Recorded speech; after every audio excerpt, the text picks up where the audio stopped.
मैं अगर नहीं होता तो पाकिस्तान का प्रधानमंत्री मारा जाता ऑपरेशन सिंदूर के दौरान। ये मैं नहीं कह रहा हूं, ये अमेरिका के राष्ट्रपति डोनाल्ड ट्रंप कह रहे हैं।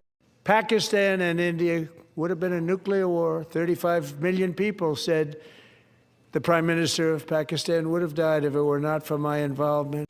आप खुद सोचिए कि कुछ दिनों पहले तक हमारे ही देश के कुछ राजनीतिक पार्टियां या कुछ राजनीतिक नेता जो है ये इस बात को लेकर के हो हल्ला कर रहे थे कि ट्रंप ने बोल दिया कि मोदी ने या ट्रंप ने जो है पाकिस्तान और इंडिया का युद्ध रुकवाया, ट्रंप ने ये करवाया, ट्रंप ने वो करवाया। और आज जब ट्रंप ने वही स्टेटमेंट दे दिया कि अगर पाकिस्तान के प्रधानमंत्री का मर्डर हो सकता था उस ऑपरेशन सिंदूर के दौरान, यानी कि उसकी हत्या हो सकती थी, तो इससे मोदी का क्रेडिट जाता है, क्योंकि उसके ऊपर ये तब्बा लगेगा कि भाई मोदी ने कम से कम ऐसी सिचुएशन ला दी कि उसको बीच में आना पड़ा, किसी को नहीं आता तो वहां के बड़े बड़े राजनेता जो है उसकी हत्या हो सकती थी या उसको उड़ाया जा सकता था।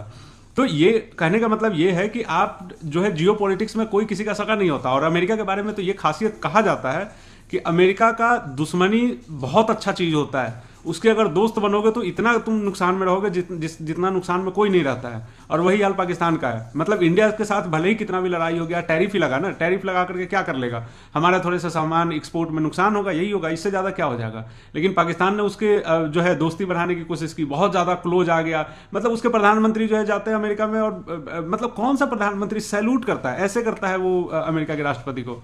बताओ, एक तो छोटा, हाइट में छोटा है, जब वो ट्रंप आता है, ट्रंप लंबा भी है, तो बीच में ऐसे ऐसे करके घुसते रहता है, ऐसे लगता है जैसे कोई बच्चा जो गुम हो गया है मेले में और वो अपने बाप को ढूंढ रहा है। तो मतलब हद है, मतलब किसी भी देश का प्रधानमंत्री इस तरीके की हरकत, मतलब समझ रहे हो, ह्यूमिलेटिंग है। मतलब तुम्हारा पीएम जो साला क्या, मतलब किस स्टेज पर जाकर के तुम्हारा मतलब अभी peace board of peace meeting का जो है वहां पे मीटिंग बैठा हुआ था, उससे पाकिस्तान के प्रधानमंत्री से आगे जो है अजय बांगा सीईओ वर्ल्ड बैंक के बैठे हुए थे, उसके आगे जो है फीफा वर्ल्ड कप के प्रेसिडेंट बैठा हुआ था और पाकिस्तान का प्रधानमंत्री उससे भी पीछे बैठा हुआ था। तो आप समझ जाइए इसी से कि पाकिस्तान के प्रधानमंत्री की कितनी क्रेडिबिलिटी है।